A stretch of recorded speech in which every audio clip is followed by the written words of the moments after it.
Vamos lá. Vamos fazer uma revisão aqui de véspera de direito tributário. A gente tem a prova da ordem agora dia 20/10, domingo, né? Depois de amanhã já. Então, peguei alguns pontos que eu acredito muito que possa cair. Obviamente, não vou falar de toda a matéria tributária, senão o vídeo fica cansativo e não vai e pode atrapalhar. Tem outras matérias para estudar, não tem só tributário. Então, vou fazer um resumão, um compacto, uma revisão, porque já tem que saber a matéria, para a prova de domingo, beleza? Para gabaritar em tributário. Tributário é a matéria mais baba, fechou? Vamos lá. O nosso resumão nós vamos fazer mais ou menos assim. Vou pegar lá do conceito de tributo e vou parar lá mais ou menos perto de imunidade, tá? Alguns assuntos, obviamente, vou pular, porque eu acredito que não vai cair. E assim, lembrando que a gente já fez uma revisão. Então, passa o olho em tudo, mas foco no que a gente vai falar aqui, que eu acho que vale muito a pena. Beleza? Vamos lá. Vamos começar o que é tributo. Lembrando, tributo está lá no artigo 3º, tá? Vamos passar tudo de forma rápida para ajudar. Tributo é no artigo 3º. Tributo é o quê? Lembrando, tributo, ele é uma... Tributo no artigo 3º, perdão. No artigo 3º, tributo é sempre uma prestação pecuniária compulsória. Prestação pecuniária compulsória. Como assim prestação pecuniária compulsória?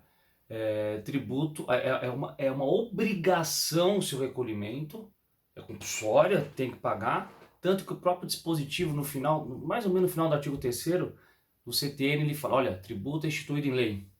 Instituído em lei e compulsório são sinônimos para nós, né? Então é compulsório porque está na lei, fechou? E lembrando, prestação pecuniária, porque em pecúnia você tem que pagar tributo em dinheiro, tá? Tanto que o próprio dispositivo continua falando, olha, tributo poderá será exigido em moeda corrente ou cujo valor nela se possa exprimir. Lembra que o nosso foco é exame de ordem, tá? Então eu pago o tributo como? Moeda corrente ou cujo valor nela se exprimir, só existe uma única permissão pelo próprio CT, no artigo 156, que é a gente efetuar o pagamento de tributo através da dação em pagamento de bens imóveis, tá? Não é nem pagamento de tributo, é a quitação do crédito tributário, extinção do crédito tributário, através da dação em pagamento de bens imóveis. Moeda corrente, se não for moeda corrente, posso quitar tributo de outra forma? Posso. Como? Eu quito através da entrega extrajudicial, não é judicial, através da dação em pagamento de bens imóveis. Beleza? O que mais? Tributo não constitui sanção de ato ilícito. Tributo não constitui sanção de ato ilícito. Toda ilicitude não pode gerar tributação. Ah, mas gerou um valor a pagar. Meu, isso aí é de direito administrativo, é direito penal, mas não é tributário.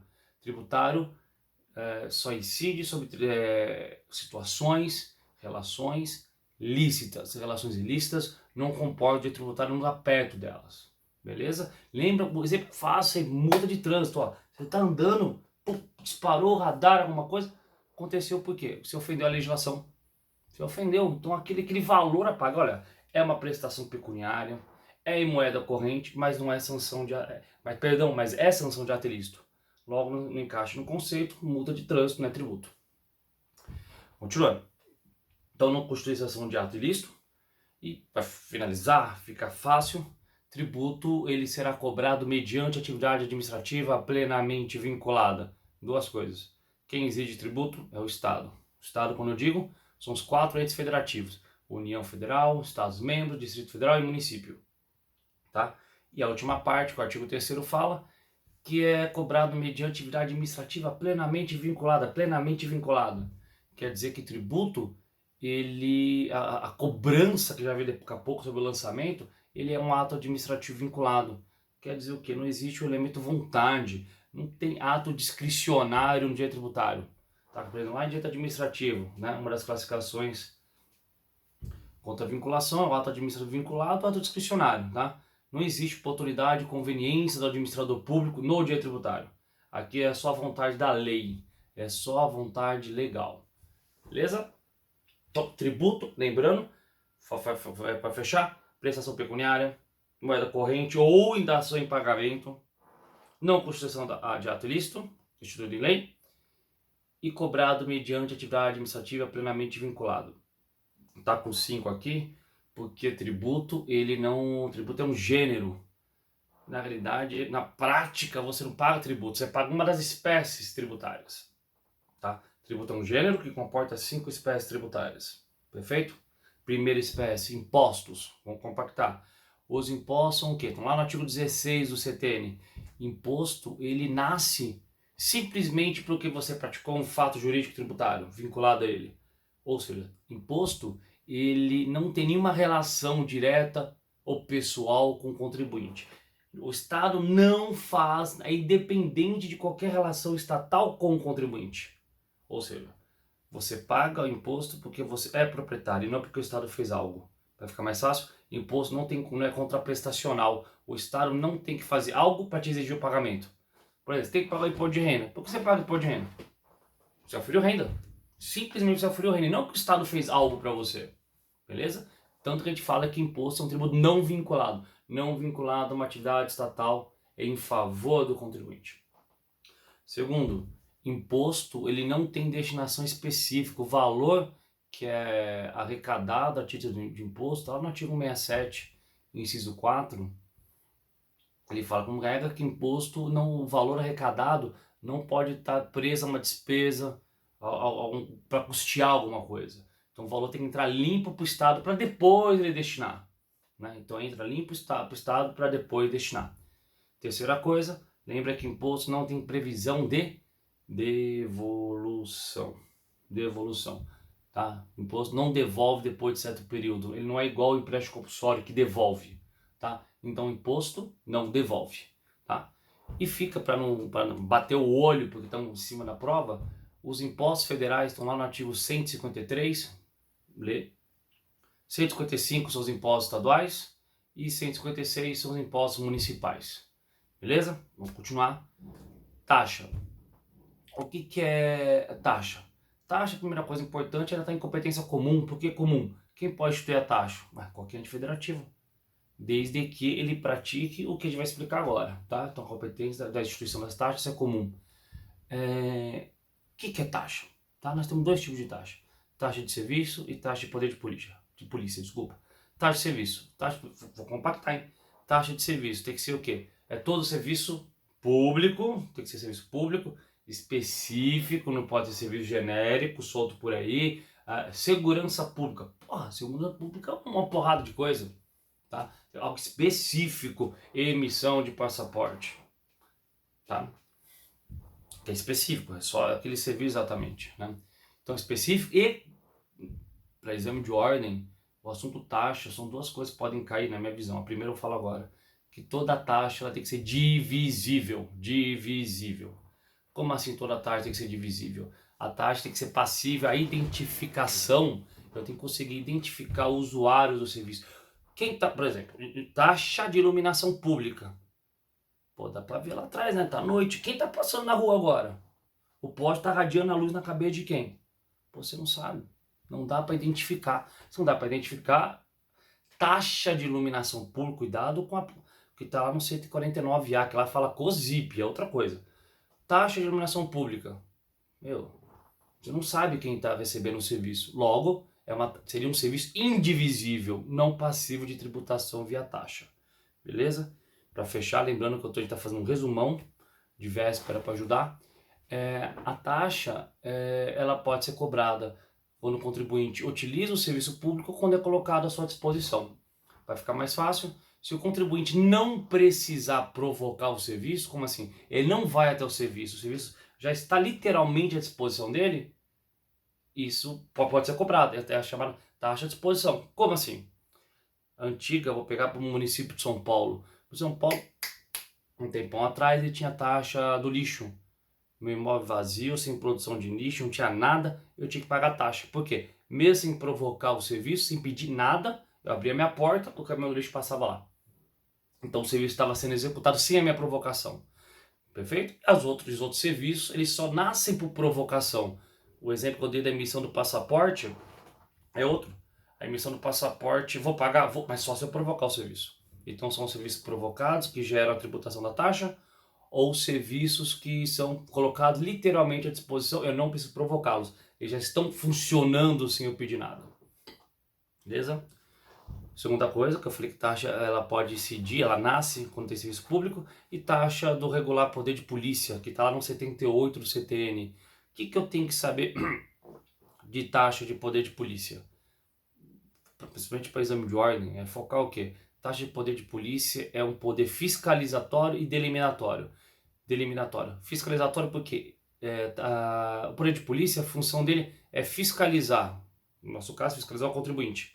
E delimiнаtório, porque toda fiscalização delimita um direito. Então, o poder de polícia é um poder que fiscaliza e delimita.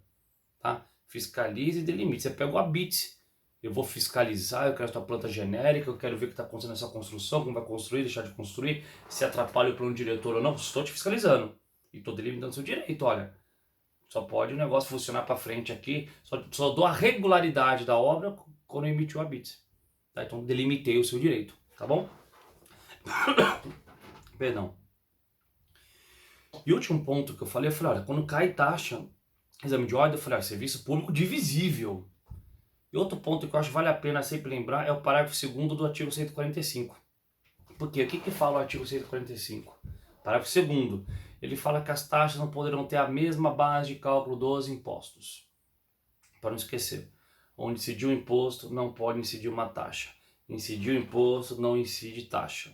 Tá? Então, onde incidir o imposto é impossível, é intributável via taxa. Beleza? Vamos lá, continuando. Contribuição de melhoria. Perdão, o conceito mais fácil está lá no artigo 81 do CTN. O que nos interessa de contribuição de melhoria? Primeiro, competência comum, todo mundo pode instituir. Todo mundo, desde que previos requisitos, nós vamos ver agora. Contribuição de melhoria, ela não se faz mais para fazer frente ao custeio de uma obra. Contribuição de melhoria serve para ressarcir o valor gasto com uma obra. Certo? Primeira coisa importante. Segunda, quando nasce contribuição de melhoria? Contribuição de melhoria é uma análise fácil e rápida do artigo 145.3, 145.3 da CF, ele deixa claro falando o que pra gente? Que a contribuição de melhoria, ela só incide quando tiver valorização imobiliária, ou seja, é obra pública, primeira regra. Segunda, que resulte em valorização imobiliária. Então tem que ter os dois. Obra pública mais valorização, obra pública mais valorização. Tem que ter sempre os dois, tá? Não pode ter um só. Obra pública mais valorização. Chama obra particular, valorizou meu imóvel, pô, sorte minha, investi bem no imóvel. Não gera tributação por causa disso. Obra pública que desvalorizar imóvel, na minha visão, aplicação do artigo 37, parágrafo 6º, indenização. Né? Então volto, o que interessa, indenização estatal. É a responsabilidade extracontratual do Estado. Mas volta para tributário. Só posso cobrar a contribuição de melhoria se valorizar o imóvel. Não valorizou o imóvel, não tem contribuição de melhoria, tá? E lembra só, não lembro das vezes que caiu isso, mas só lembrar que eu tenho duas formas de cobrança. Eu tenho o critério global e individual. Global é pegar o valor total da obra e ratear em partes idênticas, né? A obra custou 1 milhão, teve um X imóveis, pega esse valor de 1 milhão e divide para esse X, de forma igualitária. Critério individual, esquece o global, eu vou para o individual que fala quanto que valorizou cada imóvel. Cada imóvel vai pagar efetivamente de acordo com a sua valorização, né, de acordo com a sua valorização, respeitando o limite do global. Então, se no global deu, vamos dar um exemplo, deu R$500 para a pessoa pagar, e no individual deu 100, ela paga 100. Aí outra pessoa deu 600 no individual para ela pagar, mas o global era 500, ela paga 500. Tá? O teto de arrecadação é global. Perfeito? Duas coisas, vou voltar à contribuição de melhoria, pensando em exame de ordem. Primeira, lembrando, obra pública que resultar em valorização imobiliária. E segunda, não esqueçam, o valor arrecadado na título de contribuição de melhoria não pode ultrapassar o teto da obra. Se a obra custou 1 milhão, eu vou arrecadar 1 milhão. Não posso arrecadar 1 milhão e 100. Tá? Então arrecado exatamente o custo da obra. Quanto que eu gastei com a obra que eu vou arrecadar. Não passo disso. Vamos lá continuar. Empréstimo compulsório. Empréstimo compulsório, diferente das taxas da contribuição de melhoria, a competência é exclusiva. Mas exclusiva de quem? Da União Federal. Tá lá no 148 da CF. Quem pode cobrar? Já falei, a União Federal. Só a União Federal. Mas ela pode cobrar somente através da instituição, através de lei complementar. Então, empréstimo compulsório, através de lei complementar, é só a União Federal e empréstimo compulsório. Beleza? E via lei complementar, não vai esquecer. Você pode até chamar uma legalidade qualificada, porque a lei complementar e não lei ordinária simples. Nesse mesmo raciocínio, Por que eu tenho empréstimo compulsório? A palavra empréstimo já te fala. Você vai no banco pedir empréstimo porque você tá sem grana, não tem de onde tirar. Pode acontecer a mesma coisa com a União. Aconteceu uma despesa extraordinária que ela não tem fundo, não tem de onde tirar. Por isso que ela não vai até o banco, ela pede empréstimo para você, via tributação, que é o empréstimo compulsório. Tá? Mas ela pode fazer isso somente através de duas coisas. O inciso primeiro e o inciso segundo, que está lá no artigo 148, que ele fala o que pra gente? Artigo 148. Quando que eu posso cobrar empréstimo compulsório? Primeira hipótese, calamidade pública, guerra externa ou iminência de guerra externa. Vou repetir. Calamidade pública, guerra externa, iminência de guerra externa. Aconteceu essas três situações, não respeita o princípio da anterioridade e nem da noventena, né? Não gosto mais de nonagesimal. Aplicação imediata, cobrança imediata. Beleza? Segunda hipótese é quando eu tiver investimento público de caráter urgente de grande relevância nacional. A União Federal deveria investir na saúde, houve uma falha, o dinheiro investido não foi suficiente, eu estou sem leito, eu estou sem UTI, sei lá o quê, não tenho dinheiro de onde tirar, não tenho de onde remanejar, eu instituo empréstimo compulsório, via lei complementar, vou repetir. Tá? Só que no caso de investimento público, que eu acabei de falar, ele, ao contrário do inciso primeiro, ele respeita o princípio da anterioridade, tá? Da anterioridade, que fala o que lá, só posso cobrar no caso de investimento público no exercício seguinte, só no exercício seguinte, contados da publicação. Tanto que ele fala, observados o disposto no artigo 153b da CF, ou seja, só o exercício seguinte, tá? A cobrança não é imediata, diferente no caso de calamidade, guerra externa ou sem iminência.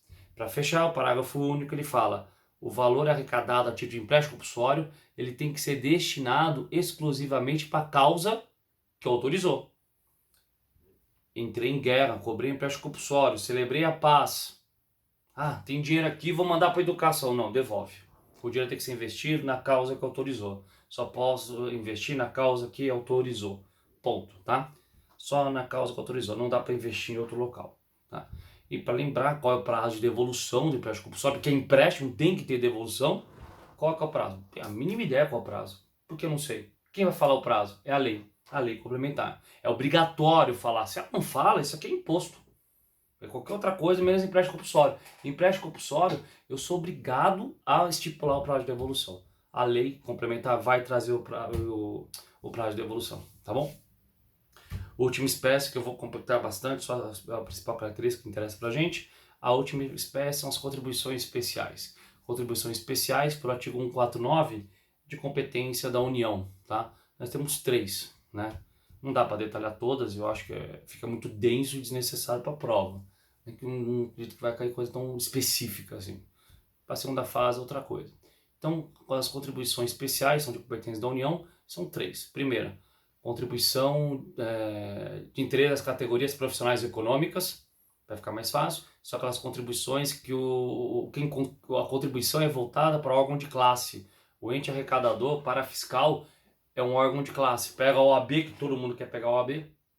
A OAB, ela arrecada e fiscaliza, porque a função disso aqui é ajudar a fiscalizar um profissional vinculado ao órgão de classe e ao mesmo tempo auxiliar. Tá? Então, contribuição de interesse das categorias profissionais e econômicas. Lembra, é sempre quando tiver órgão de classe, não tem nada a ver com a bodega de sindicato. Órgão de classe, não tem nada a ver com sindicato. Direito do trabalho, outra para lá. É órgão de classe, beleza? Segunda, CID, contribuição de intervenção, domínio econômico. Contribuição de intervenção, domínio econômico.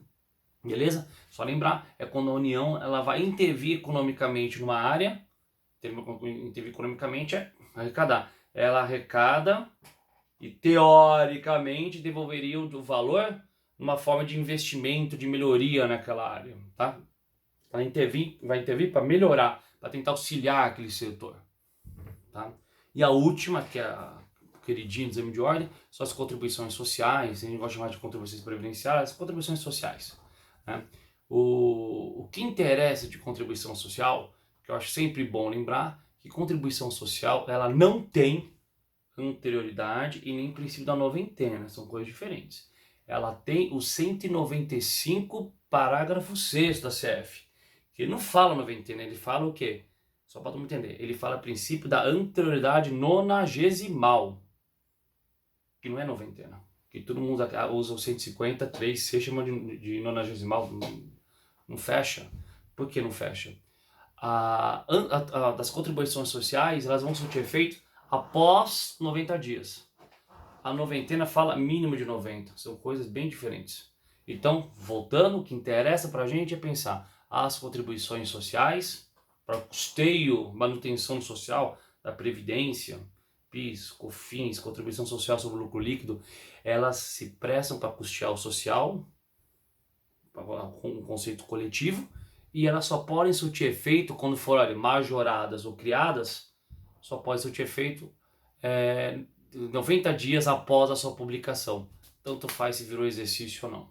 90 dias após a sua publicação, beleza? Então fechamos o que é tributo e as 5, não são 3, as 5 espécies tributárias, tá? As 5 espécies tributárias, tá? Na sequência, o que mais eu coloquei? Para lembrar, pensando na prova, obrigação tributária. Obrigação tributária está lá no artigo 113 do CTN. Tá? Não vou ficar falando tanto hora artigo, porque eu acho que não é nem hora de ler artigo. Vê a aula, entende, tá ótimo, né? Porque ficar lendo fica desnecessário. Batendo cara crachá com um código. O artigo 113 que ele fala pra gente, o que interessa a gente saber de obrigação tributária? Que são duas coisas ao mesmo tempo. Ocorreu o fato gerador, o contribuinte praticou o fato gerador, instantaneamente nasce a obrigação tributária. Vou repetir de uma outra forma. O contribuinte praticou o fato gerador, instala-se uma relação jurídica. Como assim? Como o contribuinte pratica o fato gerador de um imposto, de um tributo, seja o que for? É fácil, é quando ele conjugar o verbo que está na lei. A lei fala, ser proprietário de veículo automotor. Sou proprietário de veículo automotor. Então toda vez que eu conjugar o verbo que está no descritor da lei, significa que eu pratiquei o fato gerador. Se eu pratiquei o fato gerador, nasceu instantaneamente uma relação jurídica. E o que é relação jurídica para nós? Obrigação tributária. Quando tem obrigação tributária, quando nasce a obrigação tributária, quer dizer que nasceu relação jurídica. Quer dizer o que mais também? Que alguém praticou o fato jurídico. E no direito tributário, a obrigação tributária, ela pode, não é que ela pode se dividir, pode se dividir em principal e acessória. Principal e acessória. Obrigação principal é sempre obrigação de dar. Significa o quê? Pagamento do tributo. Obrigação principal é o dever jurídico de pagar o tributo. Tá? Quando você recolhe, paga, é o cumprimento da obrigação principal. Obrigação acessória. Obrigação acessória é tudo desprovido de conteúdo patrimonial. Vai ficar mais fácil. Obrigação de fazer ou não fazer. Obrigação de fazer ou não fazer. Não tem dinheiro no meio. Dinheiro é principal. Não tem. Emissão de nota fiscal, fazer declaração de imposto de renda. Isso é obrigação acessória. Obrigação acessória, tá? Lembra só que o direito tributário é diferente do direito civil, dos outros ramos. Direito tributário, nem sempre a acessória está perto da principal. Como assim? Eu posso ter relações que só... tributos, impostos, que só tem obrigação principal. Eu posso ter um que pode ter os dois, principal e acessória. E eu posso ter só acessória. Exemplo. IPTU, em regra geral, IPTU você só paga, você não tem cumprimento de obrigação acessória, você não tem uma declaração para fazer, então só tem principal. Imposto de renda, normalmente imposto de renda a pessoa tem o que? Ela recolhe o imposto e declara, recolhe e paga, recolhe e declara, obrigação principal e acessória. Um templo, uma igreja ele faz o quê? Ele paga o imposto de renda? Não, mas ele declara. Ele não tem que declarar. Perdão. Ele não tem que pagar, ele está imune de tributação do imposto. Mas as obrigações acessórias não desaparecem, não somem. Tanto que o próprio artigo 14, inciso 13 do CTN, para algumas espécies, algumas formas de imunidade, deixa bem claro. Tem que ter toda a parte escritural perfeita, certinha. Escritural o quê? Obrigação de fazer, ou seja, estou em obrigação acessória. Beleza? Ocorreu a obrigação tributária, para a gente passar para o nosso próximo tempo. Faltou uma coisa, acessória, só lembrar, a não observância, né, o não cumprimento da obrigação acessória, ela é convertida em obrigação principal. Não emitiu nota, multa. Não declarou, multa. Multa é pagamento, é obrigação principal, tá bom? Vamos lá. Nasceu a obrigação, lembra, a obrigação ela tem um conteúdo abstrato, ela não tem força jurídica. Eu preciso dar força jurídica para ela. para eu dar força jurídica para uma obrigação, eu estou na realidade criando um chamado crédito tributário. Então, o que é crédito tributário? É a obrigação. Mas é uma obrigação que agora tem força. Por isso que eu mudo o nome. Toda vez que leu no CT na obrigação, quer dizer que nasceu a relação jurídica abstrata. Se eu tenho crédito, a relação jurídica agora é concreta. Vai ficar mais fácil. Obrigação acessória não vence, não tem vencimento. Crédito tem vencimento. Crédito vence. Como que eu sei? Como que eu vejo isso? Que vence. Porque o crédito tributário, ele começa lá no 142 até o 150, o crédito tributário, ele nasce com a ocorrência do lançamento tributário. Então quem lança, o lançamento é o ato administrativo, lá que a gente falou agora de tributo, hein? Que tributo é ato administrativo vinculado pela administração. Lançamento é o ato que faz o quê? Que constitui, não é que declara, ele constitui o crédito tributário. Você pode falar, ele declara a obrigação que ela nasceu e constitui o crédito. Então o lançamento é o ato administrativo, é o ato de constituir o crédito tributário. Ele cria o crédito, ele dá um vencimento para a obrigação. Obrigação de vencimento agora tem. Beleza? E nos termos do CTN, a obrigação tributária, o crédito, o lançamento tributário, ele tem 3 modalidades ou 3 formas possíveis, tá? Primeira modalidade é lançamento por ofício ou direto. Ofício ou direto. Lançamento por ofício é aquele lançamento que a cobrança, né, que o lançamento não deixa de ser uma cobrança, aquela cobrança, o lançamento ele é feito exclusivamente pela administração pública. Quem faz tudo é a própria administração pública. O particular não faz nada. O IPTU, o que você faz todo ano para receber? Nada, o cara encheu para você, ok? Lançamento por declaração, próxima modalidade, lançamento por declaração. Né? Não gosto de exemplo, porque para mim, quando eu vou analisar um imposto, o outro para mim não encaixa. Então vamos ficar só na parte conceitual dele, tá? Lançamento por declaração é aquele lançamento que a administração pública, ela não tem todos os elementos. Ela não igual o IPTU, o IPTU ela tinha tudo para te cobrar. Ela sabia o valor do seu imóvel, a alíquota, quem é você e o seu endereço. Lançamento por declaração, ela não tem nenhuma informação, falta alguma coisa. Às vezes ela não sabe o que é o contribuinte, ou ela não sabe qual é a base de cálculo, ela precisa de um complemento, ela precisa de uma ajuda. Quem dá essa ajuda é o contribuinte. Quem vai dar essa força é o contribuinte. Então o contribuinte vai complementar as informações e posteriormente ele recebe. Recebe o carnê, recebe a cobrança, tá? Não gosto de dar exemplo, porque para mim nenhum imposto ou tributo, de uma forma natural, é assim, tá? Se você pensar, vou dar um exemplo fácil, tentar voltar no tempo, quando iniciou a taxa do lixo no município de São Paulo, ela nasceu por modalidade por declaração. Por que por declaração? O município sabia que era o contribuinte, que era você, tinha toda informação, só que ele não tinha informação da quantidade de produção de lixo. Ela pedia para você informar quanto você produzia de lixo para ela calcular e te cobrar. Então perceba, eu não tinha todas as informações. Município, eu precisei da participação do contribuinte para me ajudar a compor o lançamento, fazer o lançamento. Por ofício, a administração sozinha. Por declaração, o contribuinte e a administração são os dois juntos. Tá? Terceira e última modalidade é o lançamento por homologação. Esse tem que estudar com carinho, porque vira e mexe cai. Lançamento por homologação está no 150 do CTN. O que eu tenho que saber dele, né? Lançamento por homologação, ele é um lançamento que toda atribuição está na mão do contribuinte. Quem faz tudo é o contribuinte. O contribuinte tem o dever de prestar informações, agora é que a parte importante, prestar informações e antecipar o pagamento. Ele não paga. Não existe pagamento aqui. Aqui é antecipação. É antecipar. Ninguém paga nada. É antecipar. Por que eu estou falando que não é pagar? Quando você paga alguma coisa, deu quitação. Tá aqui, ó. Paguei IPTU, tá tudo certo. Pagou o carnê da faculdade, tá tudo certo. Quando você paga imposto de renda, você não pode cair na malha fina? Se tivesse quitado, se fosse pagamento, não podia cair. Tá? Porque tanto que o próprio 150, parágrafo primeiro, ele fala: o pagamento vai ser o quê? Vai ser verificado uma condição resolutória. Quer dizer o quê? Condição futura. Futuramente eu vou ver se está tudo certo. Tá? Então volta o lançamento e homologação. O contribuinte tem o dever de prestar informações, declarar.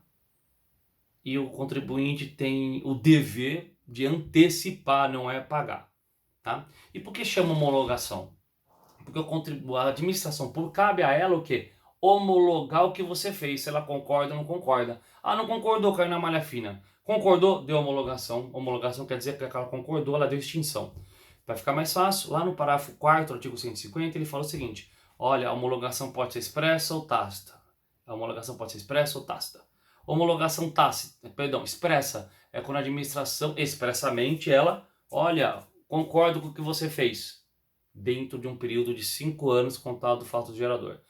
Então, homologação expressa, quando a administração concorda com o que você fez, dentro de um período de 5 anos. Ponto. E homologação tácita? É um silêncio, é uma omissão da administração, por um período superior a 5 anos. Passou de 5 anos, eu tô da homologação tácita. Se dentro de 5 anos eu fizer alguma coisa e a administração concordar, homologação expressa.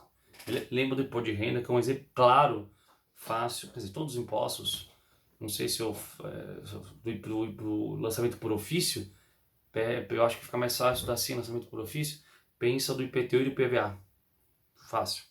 Lançamento por homologação, todos entram ali, todos. Imposto de renda entra lá, IPI entra lá, ICMS entra lá, ISS entra lá, tá ok? Vamos continuar. Passando essa parte, como a gente falou de crédito, lançamento já está constituído, eu acho que vale muito a pena uma leitura, não é se matar, uma leitura no artigo 151 do CT, não vai, o 151, vou explicar, vou falar. O 151, ele fala da suspensão da exigibilidade do crédito tributário, tá? Suspensão quer dizer o quê? Lembra que a gente está em exame de ordem. Não tem nenhum boleto aqui, só vou mostrar para vocês. Boleto, você está aqui para pagar, você tem que pagar. Aqui, ó, tá o vencimento aqui.